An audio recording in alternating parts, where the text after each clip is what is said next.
So on the very best of South Florida, South Beach days, the Clevelander garage or the garage adjacent to the Clevelander is what the parking garage, I imagine, is around the seventh ring of hell. It's awful. And last week, after Miami was a national embarrassment, the subject of national headlines, we were going to have Stugotz call in on the way from the garage to the studio, but we were stunned to find the garage in better shape than we had ever seen it.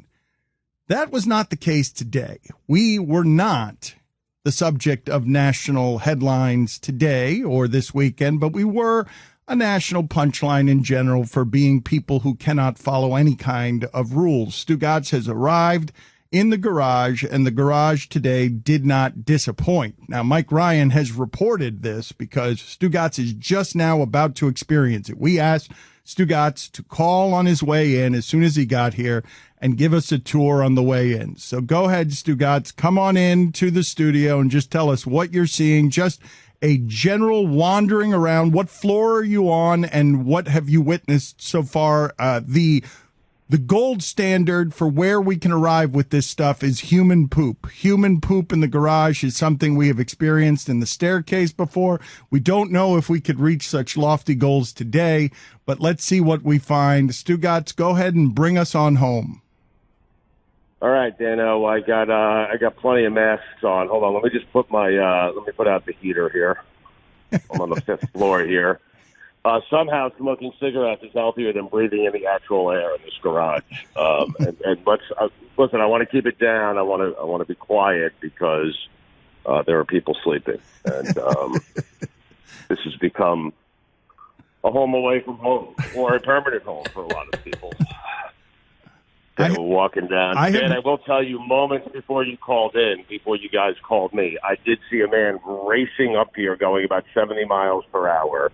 Went to a parking spot that has 3 bags of food in it, ran over the food, got out of the car, had pink fluorescent sunglasses on and a rat's tail hanging out of the back of his pants. I'm not joking. I'm not even joking. A rat's tail? What is that? What is that? I have noticed when I walk my dog in the morning on what is otherwise a quiet South Beach, I have noticed several people in the grass across the street sleeping. They're just sleeping. 2 of them this morning were just face down. So what is the rat's tail you have hanging out of somebody's pants? He just had some sort of tail attached to his pants. He had a very thin, tight shirt on, jeans on, sunglasses on. He was definitely getting in for the night before, but I don't know where he was in such a rush to. Where is he going? He's out there next morning. I'm standing right next to his car right now. It's disgusting. All right, to my right here, there's an open spot here. There's a bag of Checkers food, and a bag of Rally's food. It's disgusting. I'm walking past that. No one's parking in that spot. Good luck. Here's some of that tobacco on the floor. Whittingham, that's what they use for blunts, okay? They take the tobacco out of the cigars, and then they put marijuana in it. I see. So I saw some of that. Okay, good. I am now approaching the 4th floor. That was all on the 5th floor. 4th floor. Oh, there are my birds. Little friends. The birds come in here. They have breakfast in here, Dan. I feed these 2 birds every day. Occasionally, I throw them a little bread. I call them Rocky and Apollo. It's super cute. Let's see. To my right here, someone must have left this. I don't want to touch it. It looks like some sort of boombox speaker that you would find in your car. What is this? I don't know. Did I touch it?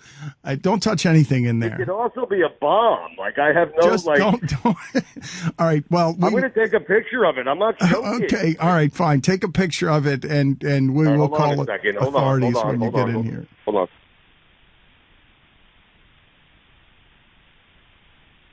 All right, I've taken the picture. I'll show you that when I get in. All right, okay. So I am now walking down. Let's see, we're halfway. We are approaching the 3rd floor. See you tomorrow, Rocky. See you tomorrow, Paul. Let's see. Oh, there is. Wow. I don't know if I should grab this or not. I'm being dead serious. There is what appears to be. It could be a gold Rolex watch. The watch. This is amazing. Oh, wait, there's a car. Someone's sleeping in it. It looks like Art Briles' car. Dan, there is a gold Rolex watch here. I don't know what to do. Okay, don't touch it. Just keep moving. You don't know whose that is. You don't know who's coming back to get it. You don't want to be on a camera picking that up. Just keep it moving. Okay, all right. I mean, legit. You want a picture of it? All right, yeah, take a picture of it and maybe kick it into a corner where you can hide it or something. Just kick it into a corner where, if indeed it comes in here and it can be appraised as a gold Rolex watch. Maybe it's part of the bomb. All right, I took a picture of the Rolex. It could be a Rolex. I mean, I got bombs. This is crazy. What's going on? This guy sleeping in his car. Another guy sleeping in his car.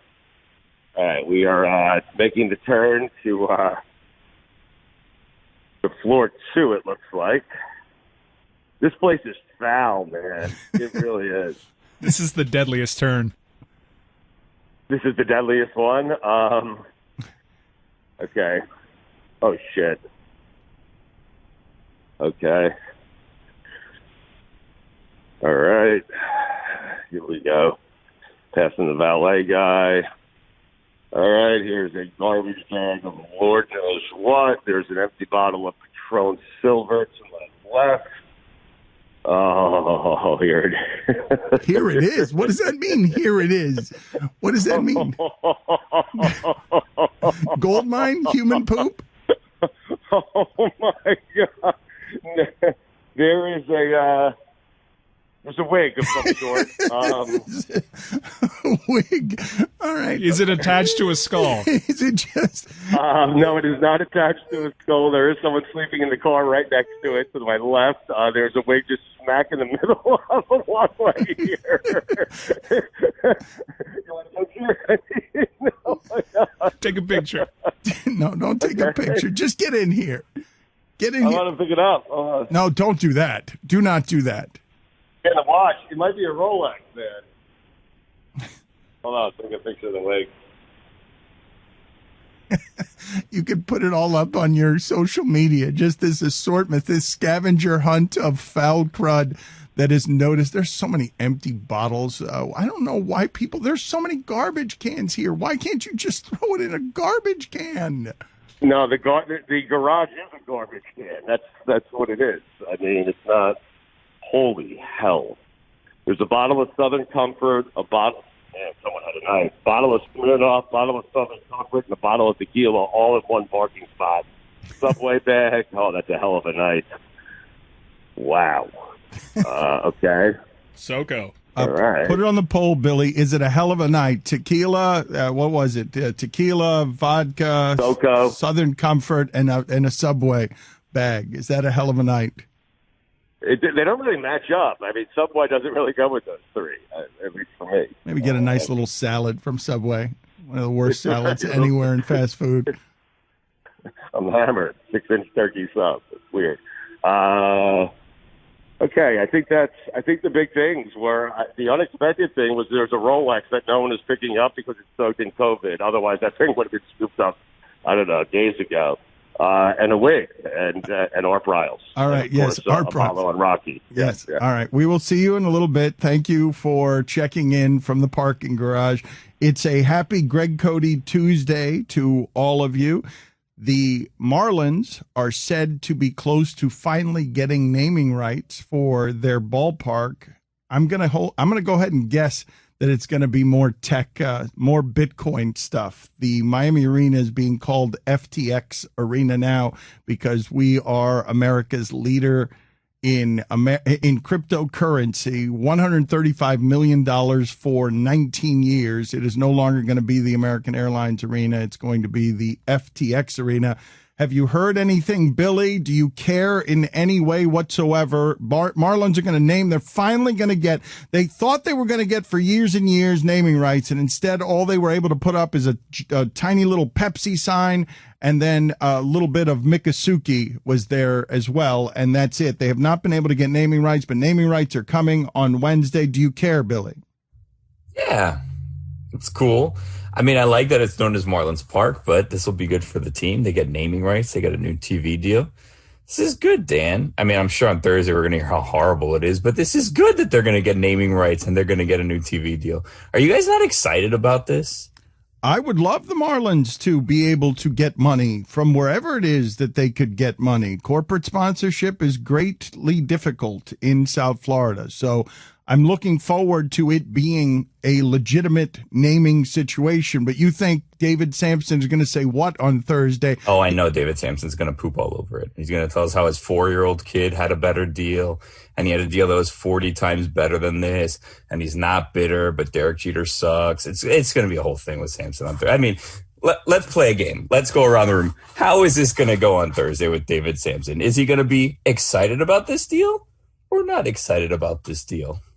I'm curious. We'll find out together on Thursday. Is David Sampson always negative on all things done by the Marlins? Because he claims that he gives credit when it's due and where it's due. He at least projected that he was happy about the playoff run last year after, working himself into it. But I think Billy's nailed it. There always seems to be another angle for David on these things. Whenever there's something good, it's a yeah, but situation with David Sampson. Yeah, but I could have had blank back then. So we'll see if that's still the case, because he certainly did that with a TV deal.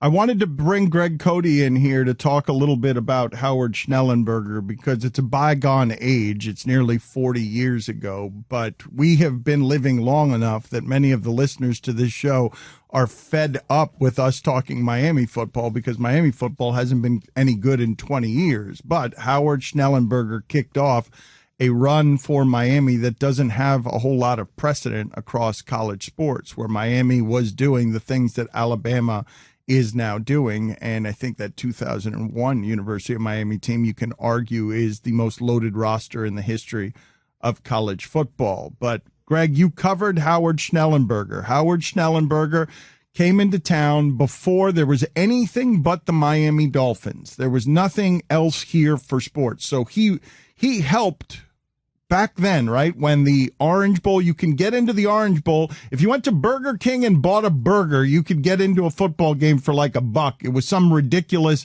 deal that they had because they had so much trouble filling that stadium. And he figured out that if he just walls off Miami, walls off South Florida to the nation, that he could have himself a championship team. I think one of his greatest gifts was that he was able to make his way into Miami's inner cities with success before just about anybody was. And he started a program that became across the country something to be respected and feared. And this was the Miami team before the ones that came with bad reputations. I think that he is the only University of Miami coach to have done it cleanly without national complaint. Now, that doesn't mean that Larry Coker was suffering a great many public disgraces, because he was not. But Miami at that point already had a reputation. Schnellenberger brought us a championship in '83.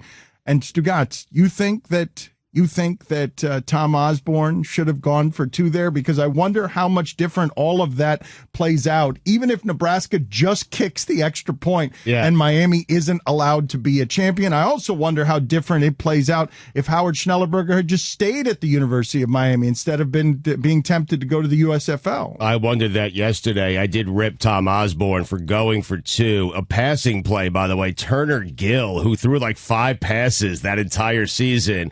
He went for 2 instead of the 1. He wanted the undefeated season. He wanted the victory. Had he simply kicked an extra point, Nebraska wins that national championship. He should have been fired. And he should be fired from whatever he's doing right now. Mike Ryan just whispered in my ear right before you did that. Mike Ryan just whispered in my ear, please go to Greg Cote on Schnellenberger before Stugotz fires Tom Osborne again. Unfortunately, terrible decision. My reflexes are a little bit slow, so we're trying to eulogize Howard Schnellenberger, but Greg Cote has dropped off the Zoom, so we will eulogize Howard Schnellenberger next. Holy shit, I thought you were riffing on the Rolex. No. There's a Rolex up there, man. That's incredible. There's also a bomb. All right, take a picture of it. I was convinced he made everything he saw up. No. That was good. No, I didn't think, I assumed you had to. Well, the Art Briles one I did. And the multiple people sleeping in their car. Wow. No, there are people sleeping in their cars, Chris. Mike will attest to that. Like, you're invading on their home. Yeah, I'm serious. I walk around quiet because I got shushed the other day. I did too. Like, I just walked into someone's house. I said sorry as if I were being rude to park my car in a parking garage. Greg, tell me what it is that you believe that Howard Schnellenberger's legacy will be in South Florida and in Miami.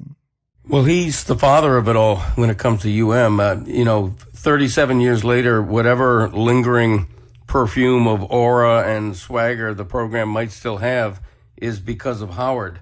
And I think he could have been Bobby Bowden down here. He could have stayed and been a part of at least a couple of more championships. And he's called leaving to go to the USFL team that never happened. He's called that the dumbest thing he ever did. And he's right, but he had humor about it. And then obviously he went and saved the Louisville program and started the FAU program. And I think one of the great crimes is that he's never been let in the College Football Hall of Fame, which has this ridiculous standard that it won't bend. But I think he's been an architect down here. I think he stands with Shula and Riley in terms of stature when it comes to coaching and administration. Is there a fourth South Florida leader? I guess it would be Jimmy Johnson, right? A fourth South Florida sports leader where you say definitively this human being goes on the Mount Rushmore of great leaders South Florida has ever had across sports, echoing leader, icon leader, symbol, because I got to think you checked in, Greg, with your own mortality, given how much of your life you spent covering Howard Schnellenberger, given that he was out. Shula had a personality, but it was just sort of gruff. Schnellenberger had a little bit of Miami style, like he wandered around with that pipe. He had those jackets with the patches on the elbows. He was trying to give off style. He was always trying to get money, fundraising for the program. There's a famous story in Louisville of Howard Schnellenberger seeing in his weight room. Do you guys know this story? Seeing in his weight room somebody who was in town as part of a performance and kicking that person angrily out of the weight room. Get out of here. Get the bleep out of here. Who are you? You don't belong here. And it was Mick Jagger. And when they came and told him who Mick Jagger was, he still didn't know who Mick Jagger was, but they told him, yeah, he's in town. He's doing a concert. He makes millions of dollars. And then the next time they saw Howard, it was with his arm around Mick Jagger, sort of trying to get him to fundraise for Louisville. And Mick Jagger, it was said, was scared of him because he sort of had this persona of being outsized, big and gruff and almost cartoonishly coach. Yeah, I'll never forget the night they won the national championship in the first couple of days of 1984. And in the post-game press conference next to Howard stood his wife Beverly in a floor-length mink coat. And that was just such a stunning sight to see. But Howard had he had panache. I mean, that rumbling basso profundo voice of his, he had a real aura to him, and it was magnetic. And as you referred to earlier, he recruited, he called it the state of Miami. He recruited South Florida, and he recruited speed. And that was a simple blueprint that others, notably Jimmy Johnson, followed to a T. And he really laid the blueprint. And a lot of people forget that in 1979, when he came to UM, the Board of Trustees had met a year earlier and talked about dissolving the entire football program, which was hemorrhaging money, had very little fan interest. And Howard literally saved football at Miami. And the morning he passed away on Saturday, the UM football program tweeted out, if not for Howard Schnellenberger, there is no Miami football. And it sounded like hyperbole, the kind of bon mot you say at a eulogy, but it rang true because I think he really did save Hurricanes football in a significant way. When you think back to his legacy and the impact he had, is it the thing you first think of in terms of changing the fortunes of that program is him recruiting South Florida, him dominating that area, the Miami area?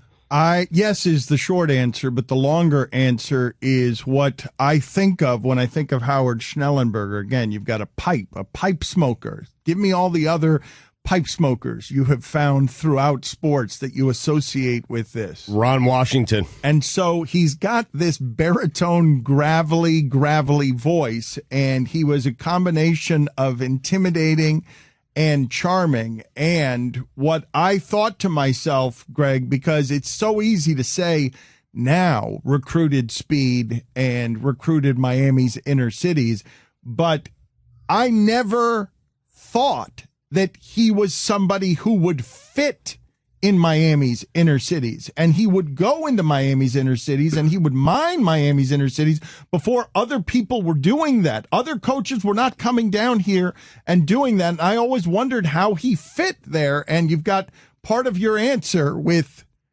his wife wearing the mink on the championship stage, because they had a swagger to them as a couple. They felt like Miami royalty. They walked into a room and they knew that everyone knew that they were walking into a room. That's a weird one to figure out, because he, in some ways, he was the antithesis of a football coach. I thought he sort of came off professorial, like a U.S. senator walking into a room. He had this stature. He was a very big man physically, and he just had an aura about him. And as you said, I think you alluded to Beverly, and I'd mentioned earlier she was wearing a mink coat, which was just stunning, because it had to be 98-degree humidity that night, and she's standing next to him in a mink coat. They just had a style. I don't know whether it was a Miami style or their own style, but they had a very much an individual style as a couple. They were a power couple before power couples were famous and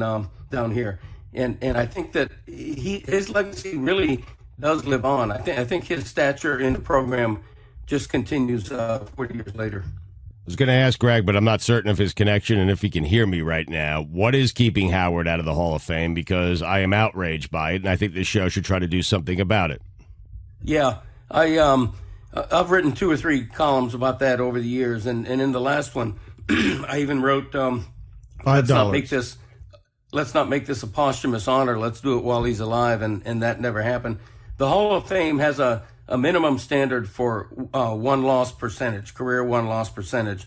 And the reason that Howard doesn't meet that standard is that he built losers into winners. When you take over a losing UM program and a losing Louisville program and you start FAU from scratch, you're not going to win right away. You're going to have a few years of losing before you win.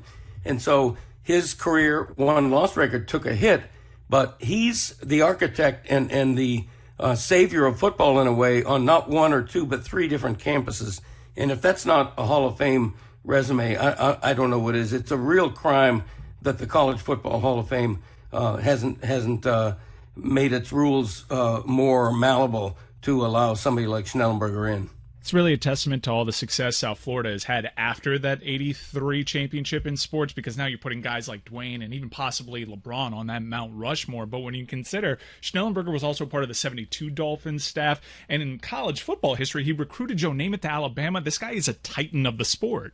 Greg, is it malleable or malleable? That's a good question. I've always said malleable, but I may be wrong. I think it's malleable. It's malleable. Like I said. You know who else felt like winners this weekend? We had all winners around here, and I'm sure you guys covered some of this yesterday, but the Miami Heat trades, the Miami Dolphins trades. I mean, the Heat traded while losing 6 straight.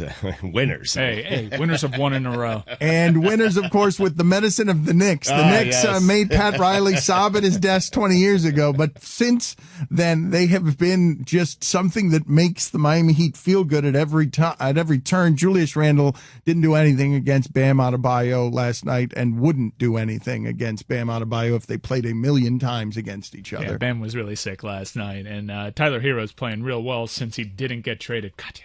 He is hitting open jumpers, although I am very frustrated with both Duncan Robinson and Trevor Ariza. Trevor Ariza, I'm expecting a loud noise every time he shoots. Every time he shoots, Clank. I'm just expecting a loud noise. I am not. It's like, I don't know if like how you guys react when lightning strikes, okay, where you're expecting lightning to strike again. I'm telling you, I now flinch when Ariza releases the basketball. Yeah, offensively, I think he's toast, but defensively, he brings something to the table. I think all of us had the same realization. Man, Trevor Ariza is really long. I hadn't seen him in a year and a half. I forgot. He looks extra long in this uniform. They've got a lot of perimeter defenders is what they've done, because Oladipo is excellent there as well. I'm curious how you... used to be. We don't know if he can tap back into that, but Oladipo at his height was one of the best perimeter defenders in the league. And to Trevor Ariza's credit, he absolutely shut down Damian Lillard up until it was Dame time, but offensively, I don't know what he has left. I don't know how to make an appraisal on Oladipo, because you just stopped me on defense. The scouts I was reading in the Miami Herald are saying he's still good at defense. I've told you before,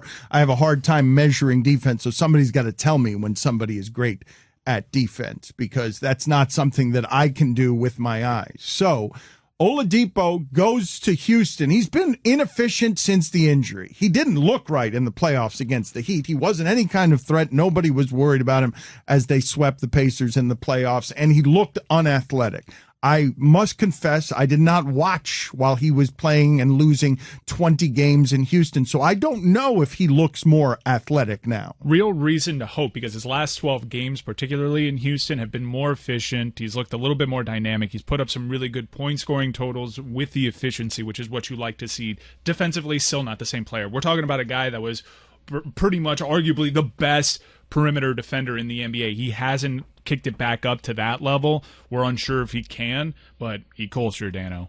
Mike, don't you worry he was doing that on a really bad Houston team?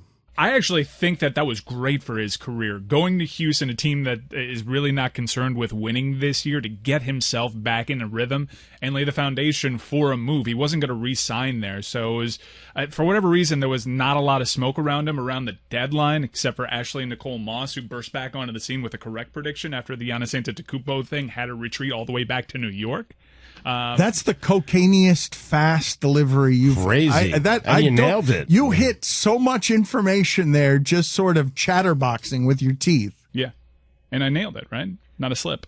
I mean, he did average 25.5 points per game his last 7 or 8 games. Look, I know how Heat culture talk goes, so I want to get out of the way quickly for you guys and throw a lot of information in little 3-second windows. Okay, do it as fast as you can. I think of him as an inefficient player post-injury.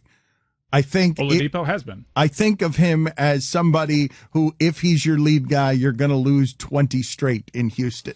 But all you're asking for from him is to give you like 2 playoff games in which he's the star player, right? And you've kind of upgraded from, like, Kelly Olynyk can probably give you a game. Avery Bradley and Mo Harkless certainly cannot. But Victor Oladipo can give you like 2 playoff games where he's the memorable performer, and that's really all you're asking of from him. Like, you didn't give up any of your core pieces, any of your lead guys. You're just asking for a couple of playoff performances. You're asking him to play defense. You're asking him, and he is capable of being the leading scorer on any given night. You're asking him to play defense. If he's your third best player, then you have a really good team, right? And he is their third best player, I think. You need someone to go to when Dragic is out, because when Dragic is out, this team has really struggled. Bam, to a degree, can do it, but we still want him to be a little bit more aggressive like he was last night in New York, where he looked like one of the best players in the league. Oladipo gives you that other option. Stugotz says if he's your third best player, you're pretty good, but I thought he was Indiana's third best player, and they got swept by the Heat in the first round. I mean, was he their third TJ best? Warren and Sabonis were their best players. Well, Sabonis was not in the bubble. Yeah. Oh, okay. Right. Okay. It's a big problem. But TJ Warren, you're finally coming around. I mean, proud of you.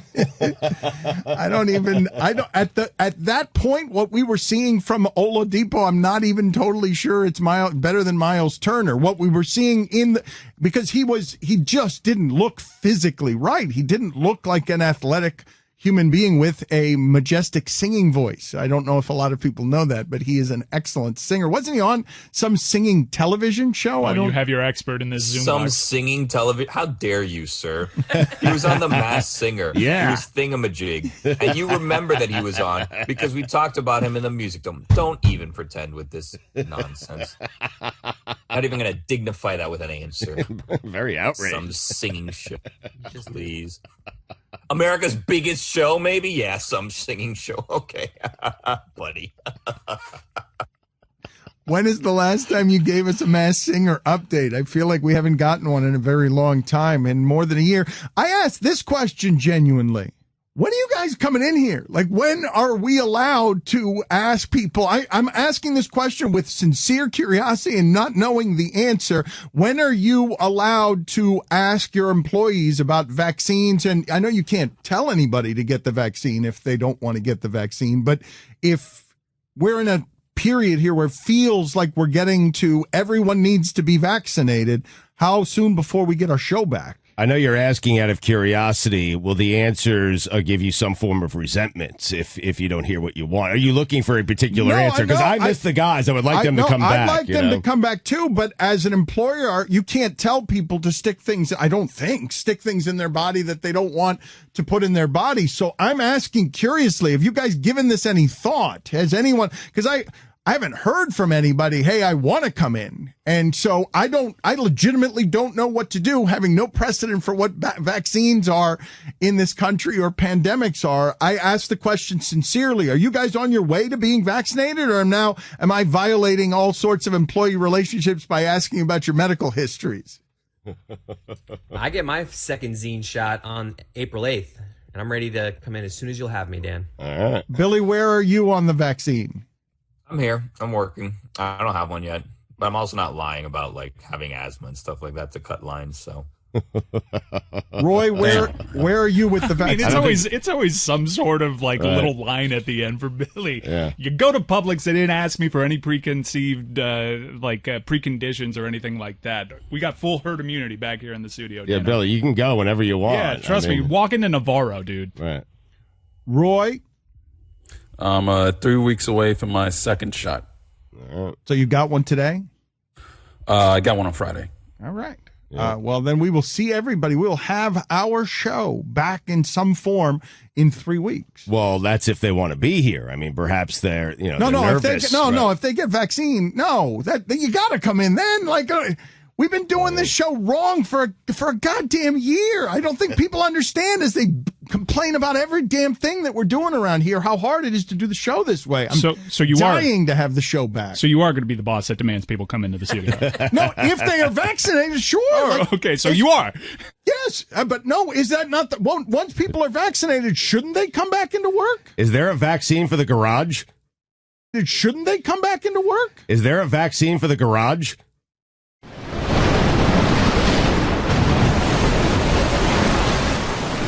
Welcome to the Big Suey, a podcast exclusive. Risky move. Just when you thought the show could not be more diluted. Walk the plank. Bam! No more free Disney trips. Now here's the marching band of nowhere. Matey. Fatface.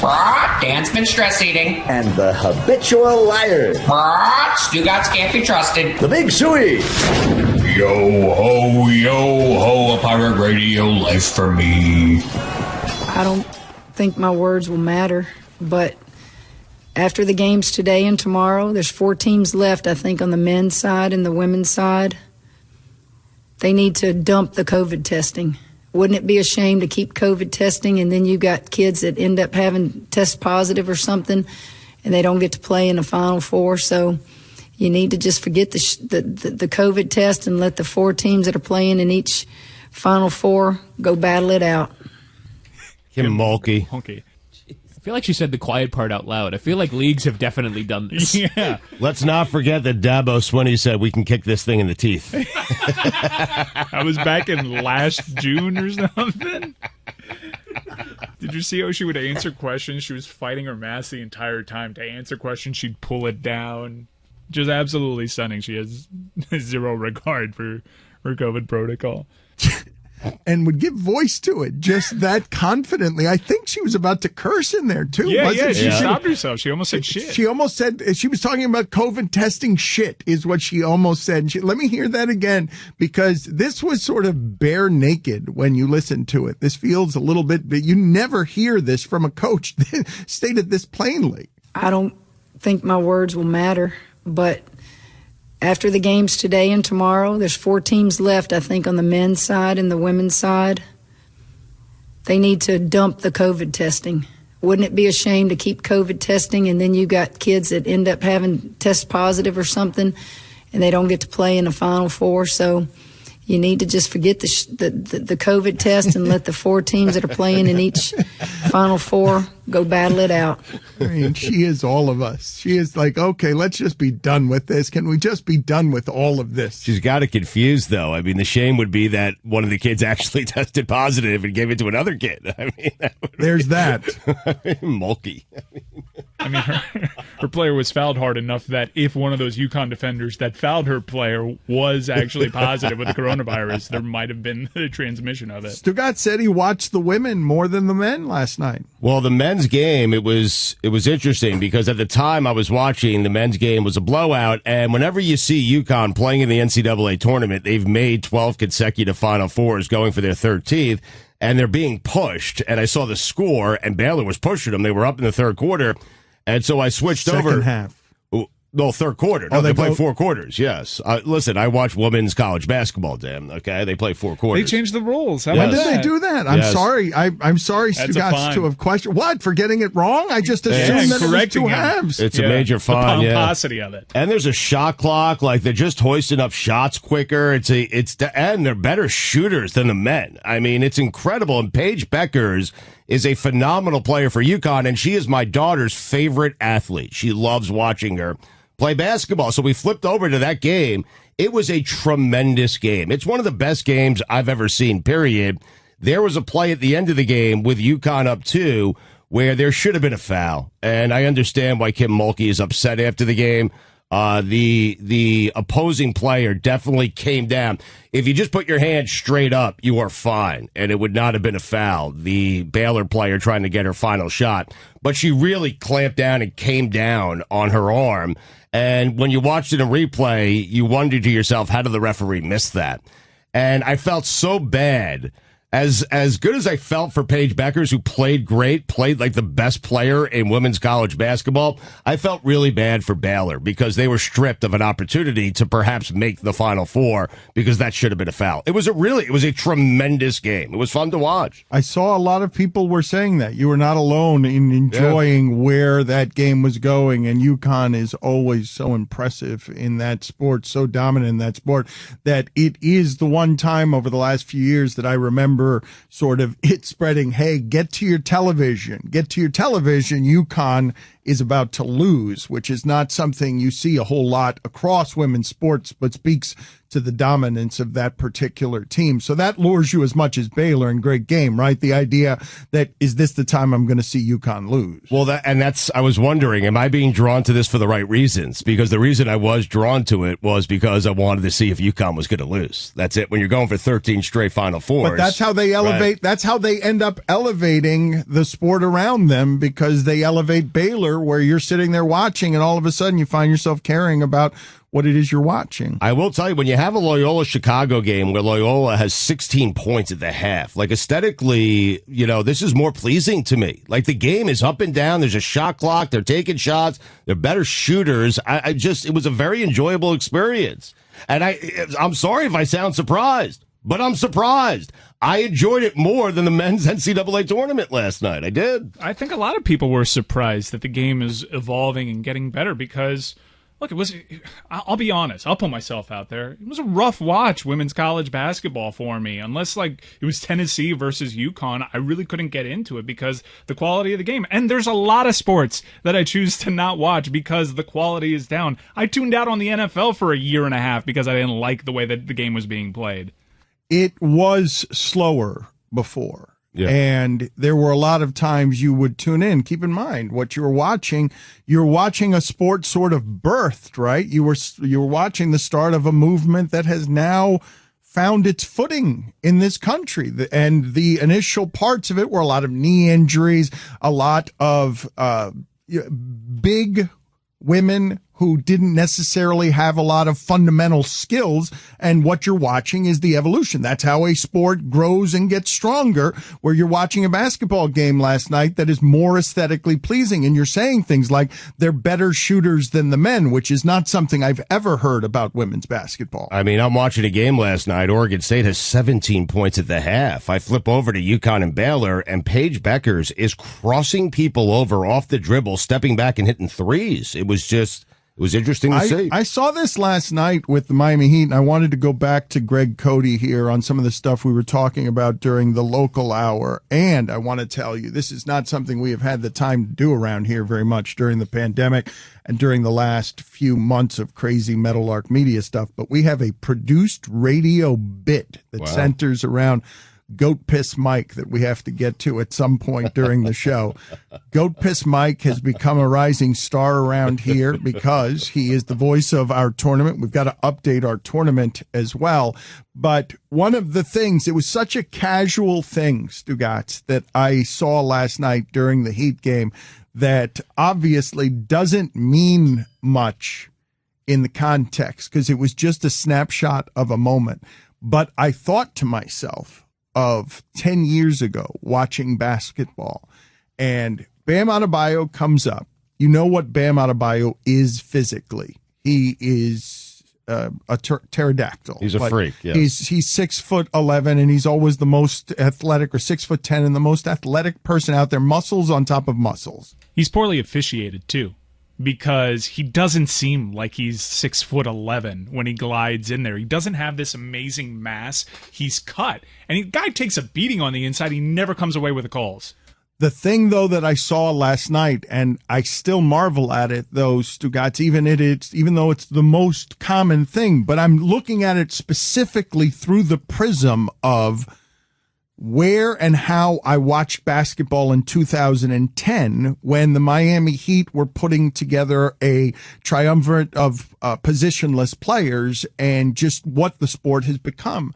To see Bam Adebayo come down the court dribbling the ball and then just very casually, without looking, go dribble behind his back, like around his ankles, not moving his hips or anything, just like dribbling like a point guard, not looking at the basketball, just knowing that when he goes behind his back and with a defender right in front of him, and he's going to move it from one hand to the other without looking, gracefully, not between the legs, not in front of him, just looking like a point guard, takes a jab step and then just hits a little 12-foot jumper. And I'm like, that wasn't something that existed in 2010. Not even Kevin Garnett could do that. Like, not that. Kevin Garnett was a wonderfully graceful player, but that wasn't something that he was about, even as he was great at mid-range jumpers. It wasn't handle.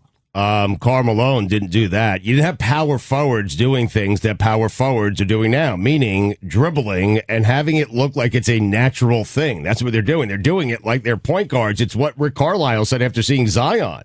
He is Shaq with point guard skills. I mean, you didn't see that skill at the 5. You did see, by 2010, you did see 6'10", 6'11" wing players that were just like, we're actually going to do the European thing where we're not putting you at the 5. Bam is kind of different. Jokic is certainly different, where they display that skill set Giannis at the is different. 5. Yeah, but Giannis is a wing player. We're now starting to see people like, you have to have 5 guys on the court that does that. That's a very 2020s thing.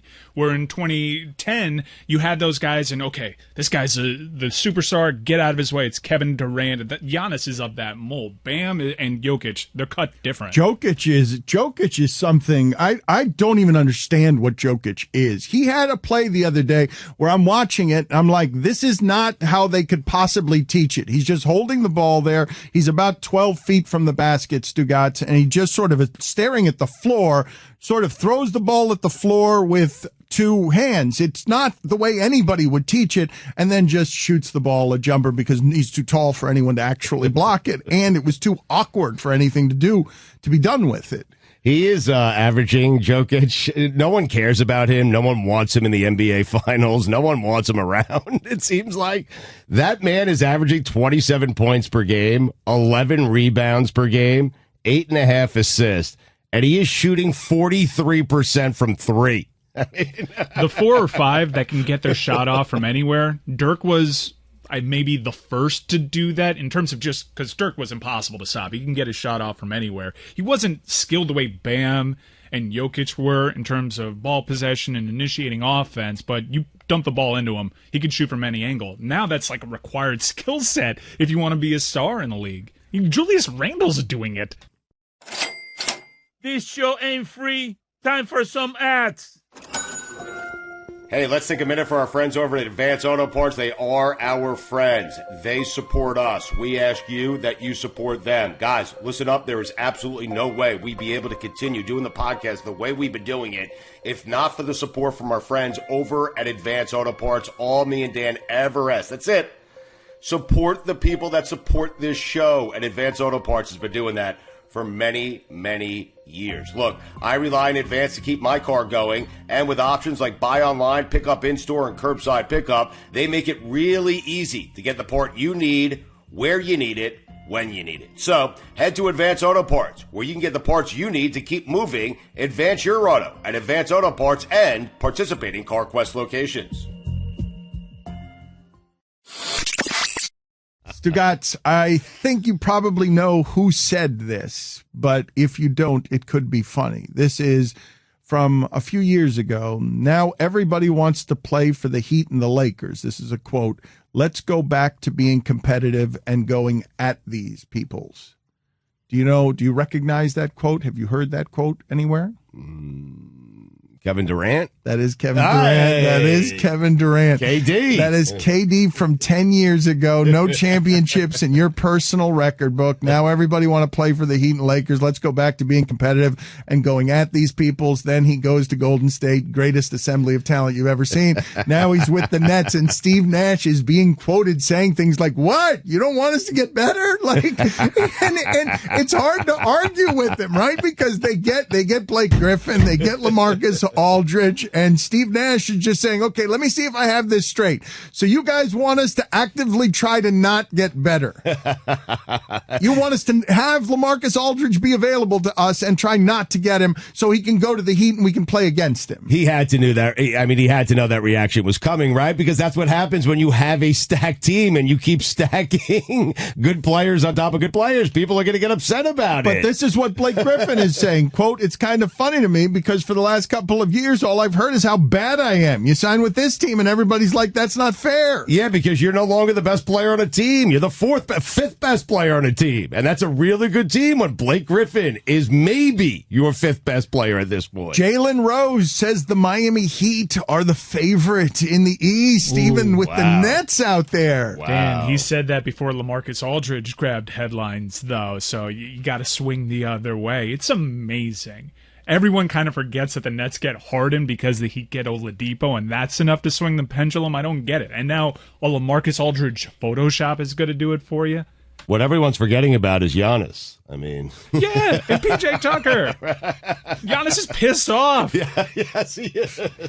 Did they just get Jeff Teague in the buyout market too? They did. They got Teague. They're kind of loading up. Now I know you laugh at Jeff Teague, but I promise you, Dan, there's going to be a Game 6, second round. Jeff Teague's going to be in there 5 minutes and a couple of threes, and Mike and I are going to laugh at you. I mean, I saw a photo of Jeff Teague in a Celtics uniform. I must have missed that. All right, put it on the poll, please, Billy, at your convenience, at Le Batard Show. Are Mike and Stugotz going to laugh at Dan about Jeff Teague in Game 6 of the second round? It might be the first. It could be an Eastern Conference final. There's going to be a massive shot hit by Jeff Teague, and laughter will ensue. Yep, Dan, don't do this. Every year we tell you about George Hill, and every May George Hill shows up. Wait a minute. I thought we were doing this together on George Hill. Why are you making me an opponent on George Hill? No, because you used to blast us for updating every single little move, and I told you one year that George Hill's going to hit big shots in the playoffs, and he did, because he always does.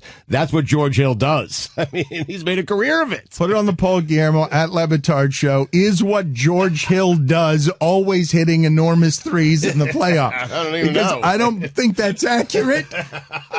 but you've gotten carried away again, which is something that happens to Stugotz often around here. He puts a gentleman in the gentleman sweep, George Hill, in the conference finals. So Greg Cote now returns. He is from, is that a room with actual plastic furniture, plastic wrapping on the furniture? What room are you now in, Greg? You're not on your toilet. What do you, Right.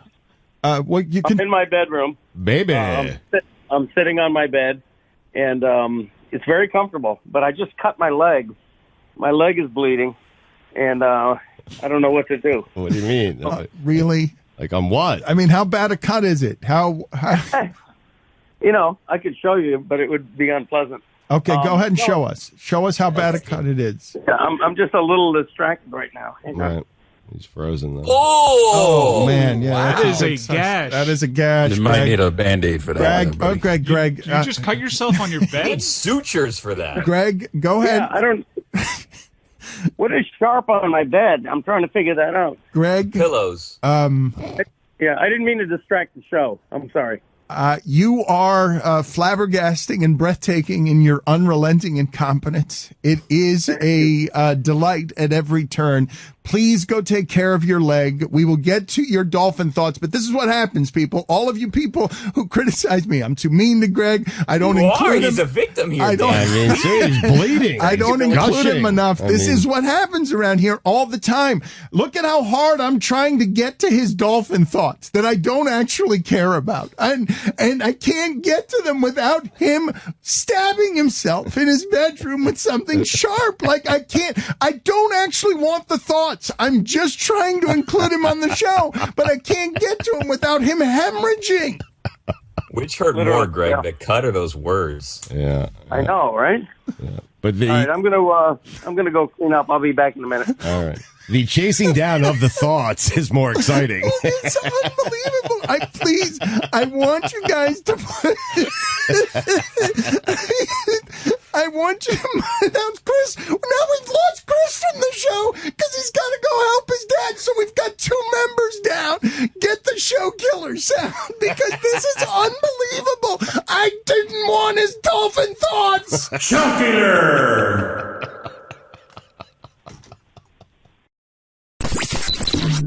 I'm back.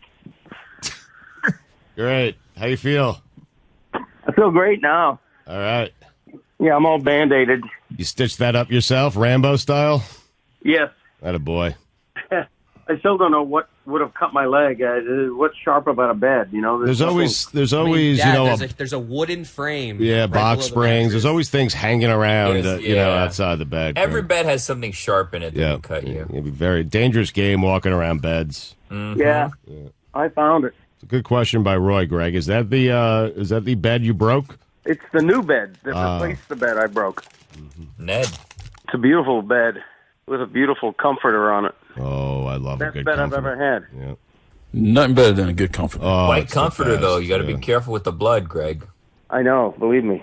There was I've already got blood on my pants here. It's ridiculous. Carpet. Yeah, do you have? You got to blatch it. Yeah. Do you have blood on the carpet yet, or anywhere? Or I've got Oh, blood wow, on the my shorts. pants. yeah, I would start thinking about a story, an excuse, or something. It's a good-looking there's blood on fan, my carpet. also. Is it though? Yeah. It's a nice looking fan. Fans do look at me. Just give me an old-fashioned fan with. Yeah. Here, I'll show you a fan. Looks like it has some leaves. I No, like a good my fan. eyes tear up. It's a little much, you know. Love a good fan. Well, you got to clean the fan. As dust accumulates on the fan there. Well, yeah, you got to clean We're everything. fan people. Yeah. Listen, I have fans, and I like fans. I like the way they look. Okay, I just don't like. My wife loves having all the fans on. I like turning them off. I like AC. You like the way the fan looks. Yes. I like the way the fan feels. Yeah.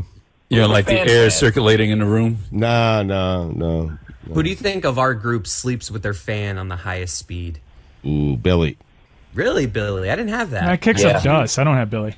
Yeah, no, but Billy cleans his fans, like, 'cause he's very careful about that. Yeah, you gotta clean the fans. That's why I don't like the fans, because I have trouble breathing, my eyes tear up, I don't like it at all. Surprisingly, I'm not allergic to many things.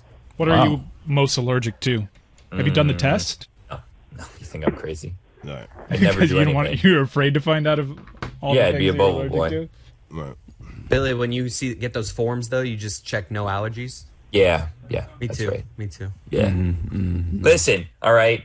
I'm at the hospital. You guys figure it out, okay? Like, you're the professionals. You do the test. You figure it out, okay? If I'm just gonna tell you what's wrong, what am I even here for? Right. You're going to them to figure out what's wrong. Correct. They're supposed to have the answers, not you. Medical history. Right. I didn't go to medical school. Right. Why would you have the answers? College. Right. Exactly. I mean, what's the copay for? What are all the machines for? You know what I mean? Right. You guys subscribe to the theory that everyone is allergic to something. It's just about finding out what you're allergic to. That's a theory I just kind of said for the first time. I've never really read that theory, but it just it's like everybody's good at something. You just got to figure out what you're good at.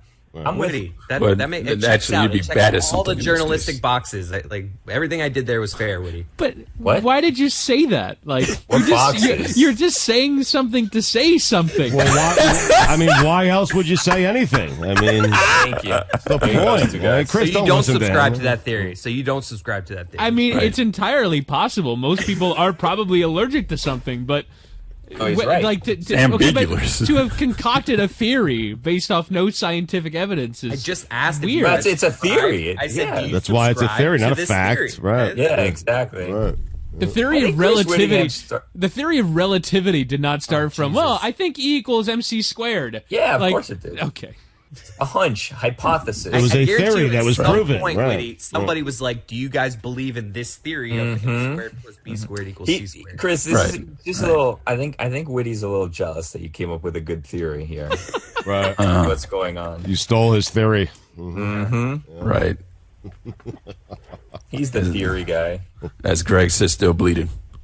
Greg, you may want to That is off elevate your topic. leg. Yeah, you probably do. Oh, well, man. starting It's to like turn a that. shade of Put your purple. leg down, man. Yeah. Put your leg down. Green. You okay? That kind of thing. By the way, when a doctor asks you if you have any allergies, never answer no. The correct answer is not that I'm aware of. Yeah, that's what I say. Yeah. It's not one of the boxes, though. No, you got it. No, new answer, Greg. That's for you to figure out. Right. That Why should I'm be a here. box, yeah. They do ask. I mean, you go to them for advice, and they ask an awful lot of questions, Bill. It's a great I'm point by telling you. Yeah. Like, why don't you fill this form out about me? Right. You tell me what's wrong. I mean, fuck. Here's the thing: when you go in, right, and they're like, "Well, what are you feeling or whatever," right?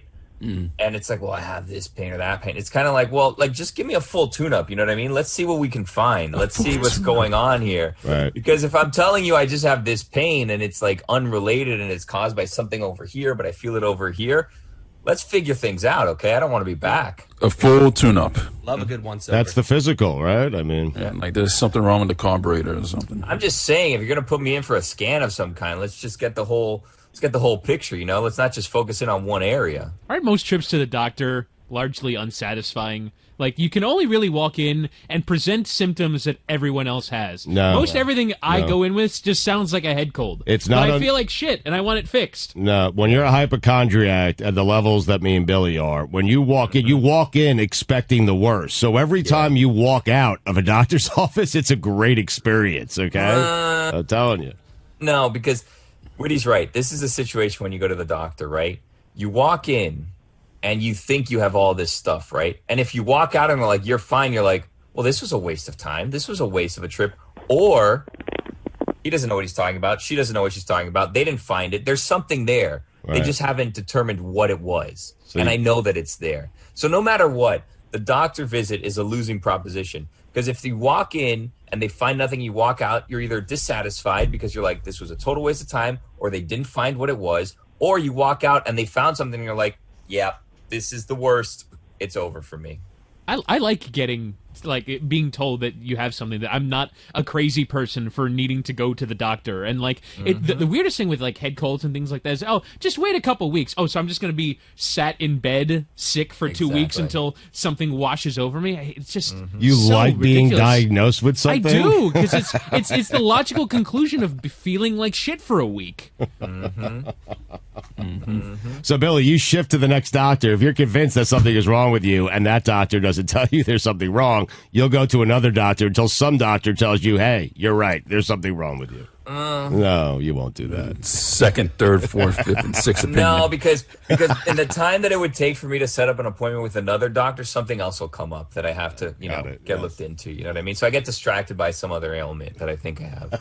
Are we going to let slide that Whittingham said that he likes going to the doctor and I'm still shaking my head at that. Like, what are we talking? Clean bills of health are overrated. I didn't let it slide. Well, I don't feel like the show should move from that spot. Whitty said that confidently as if that were a normal thing, that he likes hearing from the doctor, hey, you have bubonic plague. If he doesn't walk out with a disease, he is disappointed. It is the oddest take in the history. I don't understand. It's the oddest take since taking a nap during the witching hour. No, he's right. He's right. It's like before when you go to Marlins games and it was rained out, you're like, well, I came to watch baseball today, and now I've left dissatisfied. That's what he wants. I came in here to be diagnosed with something. Diagnose me. But it's also, so you are obviously, you've gotten to the point where you feel bad enough to go to the doctor, right? That didn't just happen for no reason. My body didn't just shut down for no reason. So can you tell me what's wrong with me? Because otherwise, I'm just sat here thinking, am I deluding myself into thinking I'm sick? So you just want the confirmation. You don't want the doctor to say to you, you don't feel that the doctor's saying to you, Chris, you just need to go home and rest. That's not good enough for you. Make something up. Or give me a medication of some sort so that I don't have to feel like this anymore. Even a placebo. Yeah. Is your father okay, Chris? Because he's just left the Zoom again. He was tending to his leg the entire time. He's getting in the way of everything we're doing. Stugotz wants to start a new segment that is just chasing Greg Cote's thoughts through his house. The chase is better than the actual thoughts. Because this is unbelievable. Every week he makes it more and more difficult to do the show with him. I'm half expecting to turn to the Zoom and see a dead Greg Cote on the bed because he's lost so much blood. Now he's waving at us. Greg, what is your status, please? We're doing a show, and all you're doing is getting in the way of it because you're wandering around your house hemorrhaging.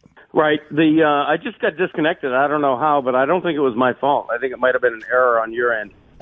Okay. Right. All right, Greg, thank you for all your contributions so far today. Let's go ahead and update our tournament and get to this radio bit. Like, this is, even by Greg Cote's standards, the way that he is kicking me in the nuts every segment today is flabbergasting. And I understand. And he's doing it on a hobbled leg. And here's the worst part, and this is where I get screwed throughout eternity. It's funny as hell. Like, I can't deny at all that there has been nothing funnier in the show today than him wandering around actively. Stugotz, I swear to you, this is the truth, okay? I've often... can only see his belly right now. I've often wondered, listen, this is something that I did a show for 10 years on television with my father. My father did not belong on television.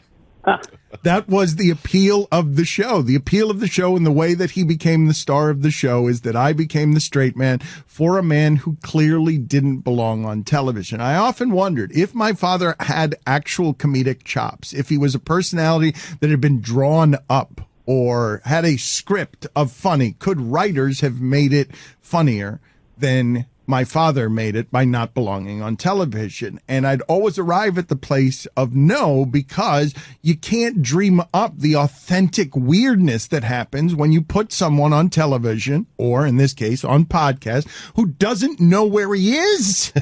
And so even when he's in his own house. So I understand that the chief formula across 20 years on this show is annoy Dan, it's funny. Annoy Dan, it's funny. Yeah. Greg Cote is exceptional at it. He's not trying to do that on purpose. No. This is all an accident. And the way today that he arrived at disrupting the show beyond just going, hey, are you guys there? My phone went out. Your fault. Is he went to another room because his Zoom didn't function correctly. I asked him to go to a toilet, couldn't do that successfully. Asked him to go to landline, decided to do cell phone, even though he's still got a landline. Now he's sitting in his bedroom. can't sit correctly without cutting himself, and then taking his son out of the show too because his son is worried at the size of the gash. And the fact, and it's turning green. I mean, he literally couldn't sit down. It's unbelievable what's happening right now. While I'm trying, Billy, I'll get back to you in a second. It's like the Knicks thinking Willis Reed was trying to sabotage the show. This is Greg's Willis Reed game right now. He's playing through a horrible leg injury. Thank you, no Billy. one's thanking him. Thank you, Greg, for doing this. More like Paul Pierce, actually. Billy knows. He knows. I'm toughing it out here. Okay, again, I want to point this part out again because I think this peek behind the curtain is important. While I'm pitying the old-timey Dolphins columnist because he's not involved enough in the show and asking him for, again, Dolphin thoughts I did not want. Pity thoughts, and I cannot get to them because he's bleeding. Let's update the tournament, Mike. Let's update the tournament before we get to a produced bit. We have a bit, Stugotz. I can't believe it. Amazing. A year in the pandemic, we have had precious few organized professional bits. Right. So go to the first bit.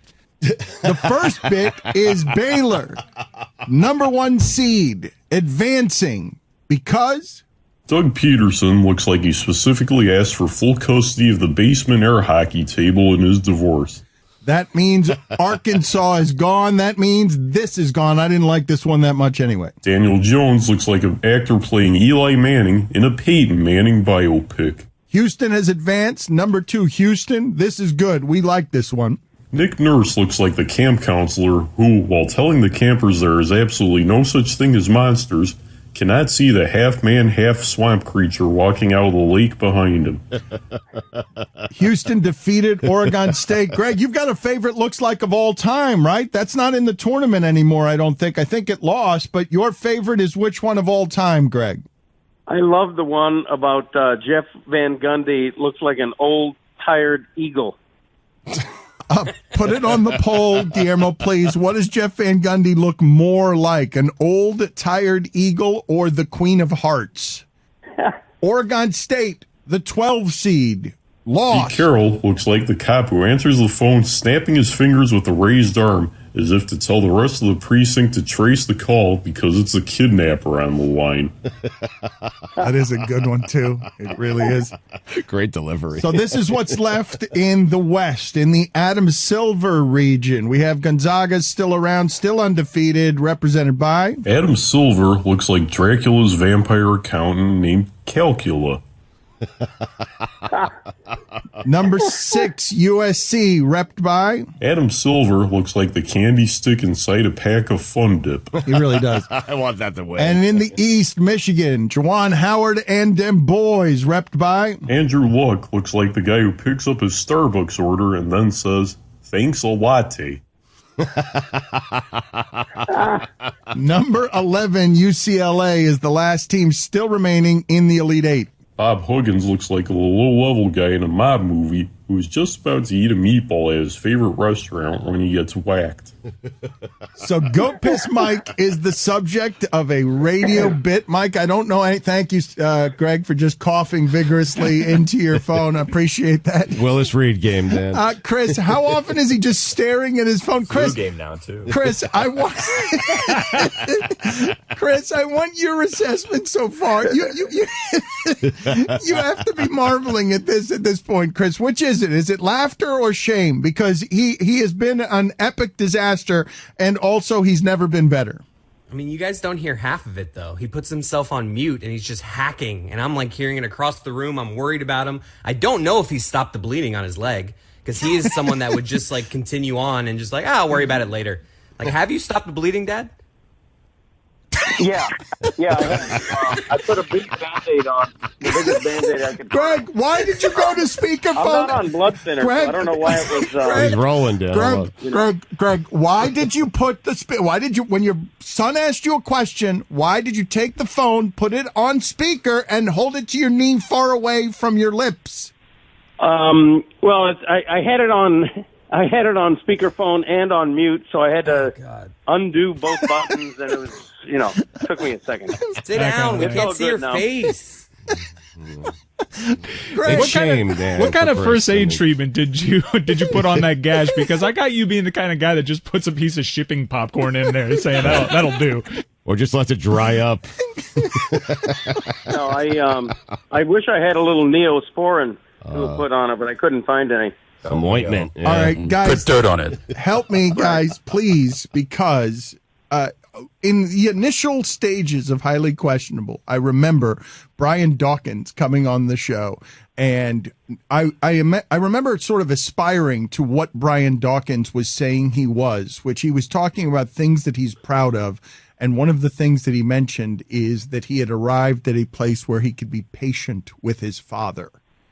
And I bring this up for a reason. I'm not there yet.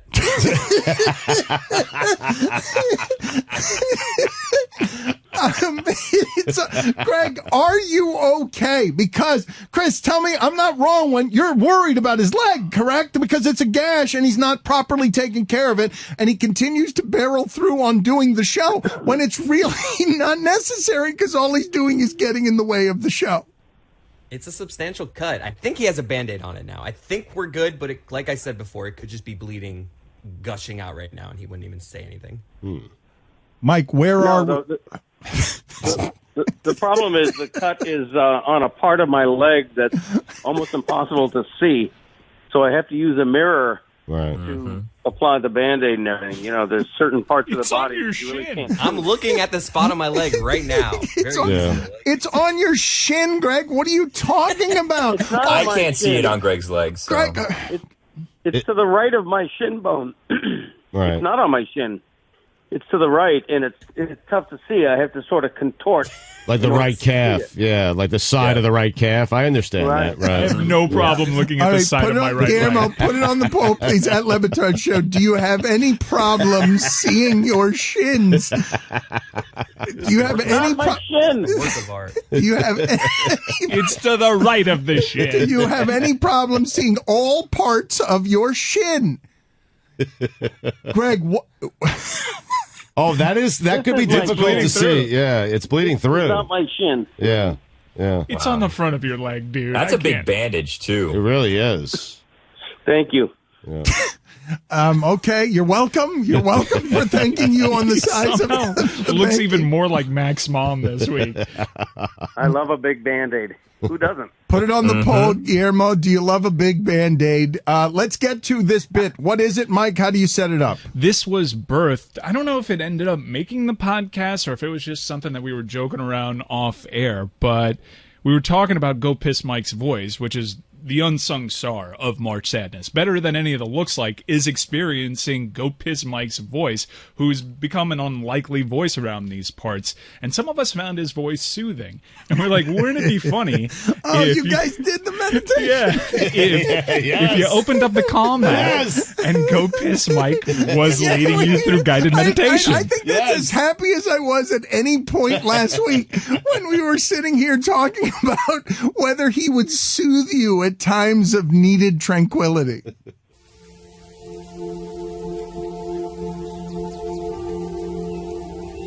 Feel the earth beneath your feet as you breathe deeply. Deep, calm, cooling breaths. Feel your lungs expand. Feelings come and go like clouds in a windy sky. Conscious breathing is your anchor. You are but a drop of water returning to the ocean. Feel the energizing power of that water. You are returning to your power source. You are in your happiest of places. Breathe ever so deeply and hold for 5 seconds. 5, 4, 3,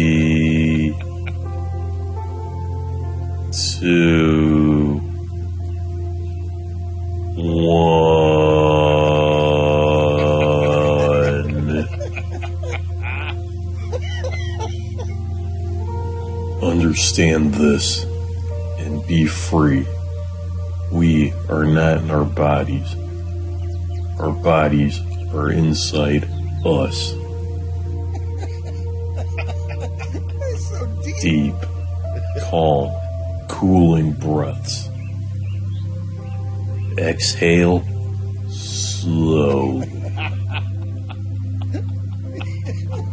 I can't tell you how much I say from the bottom of my heart.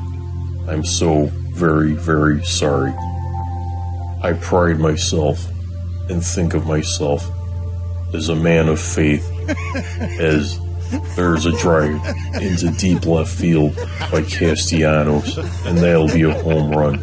And so, that'll make it a 4-0 ball game. Billy was in a trance before we ruined it all. He was feel calmer, Dan. Beautiful. Yeah. Billy was doing it right. That's how you got to do it. While I appreciated the laughs and that bid being successful, I need you guys to really immerse yourself into it. Really feel the cooling, calming influence of Goat Piss Mike. Luckily, there's a second cut.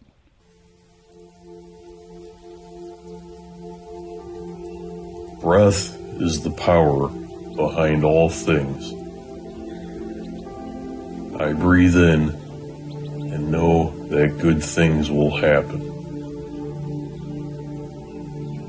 Feel your own body weight rest against your own bones. Rule number 1 is don't sweat the small stuff. Rule number 2 is it's all small stuff. In less than an hour, aircraft from here will join others from around the world. Okay. Now it's Breathe. Breathe, Dan. Slowly.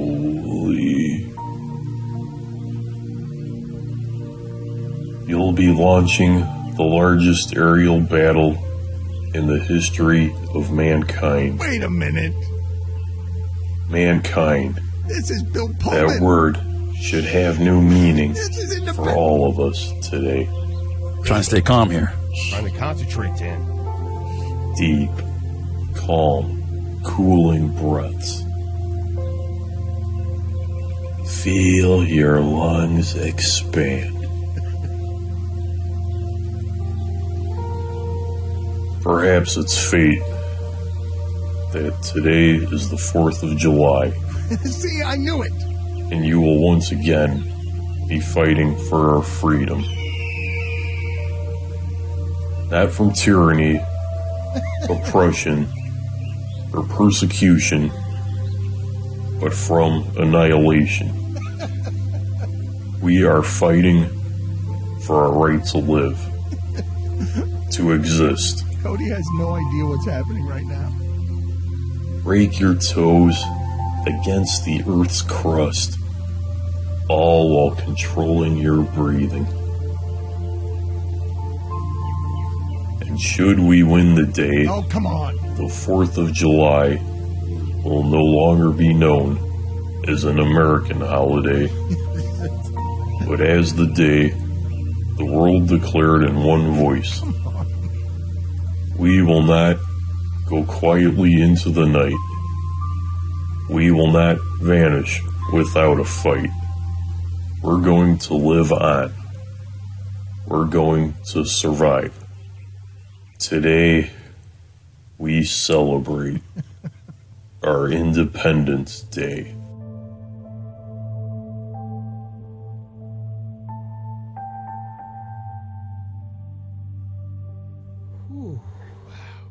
Just feel looser. He is good, man. A calming, yet familiar tune. Warriors just melted away there. You guys, when they tell you, like, close your eyes and take deep breaths? Are you guys the ones that, like, after a couple, like 30 seconds, or open your eyes to make sure everyone else's eyes are still closed and they haven't just kind of like left you alone in the room? Yeah. No, my eyes are open the entire time. Really? I'm So dizzy, too. distrustful. So distrustful, Roy. You can't meditate because you Weird. don't trust One eye people? open. Well, I don't trust anybody. So. You kiss with your eyes open? He meditates with one eye open. Yeah, Nunya. I'm married now. I don't kiss anymore. Nunya meditates with one eye open. He's like a dolphin. Again, Mike, you don't understand. It's not one eye. He's telling us it's both eyes. He is saying he meditates. He doesn't trust anybody. He's never putting his guard down. Nunya. Now I want Roy to do that bit yeah. where it's like, relax, Breathe. you're fine, everything's fine. Everything is Relax, Wait a but don't minute. let your guard down too much. Chris, you're on to something. Roy, you need to do that. Open one of those eyes. Chris, you guys need to produce that bit. Roy, the distrustful yogi. Oh, what? Breathing is your anchor. And also Sidney Crosby's up. Yeah, that guy. Yeah, that guy. This episode of the Dan Le Batard Show with Stugotz is brought to you by Advance Auto Parts. I want to talk to you about Advance Auto Parts for just a minute. They're our friends. I mean that. When I say they are our friends, they're our friends. All me and Dan ever ask is for you guys to support the people that support this show, and Advance Auto Parts has been doing exactly that for many, many years. In fact, I will tell you, an audience, listen up. There is absolutely no way we'd be able to continue with the podcast the way we've been doing it if it were not for the support of our friends over at Advance Auto Parts. Have you heard about their advanced same-day offers? Pretty incredible. Get this. Advance offers free curbside pickup and free in-store pickup within 30 minutes on most in-stock products. That's the kind of speed that gets you back on the road with the parts you need fast. So head to your Advance Auto Parts today. I go there all the time. Why? They're my friends. They support me, so I support them. You need to do the same. They're supporting the show that you guys love. Advance your auto at Advance Auto Parts and participating CarQuest locations. This is the Dan Le Batard Show with the Stugotz podcast.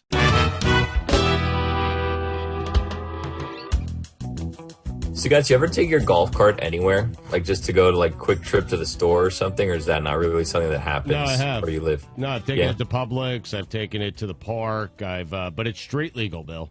Yeah?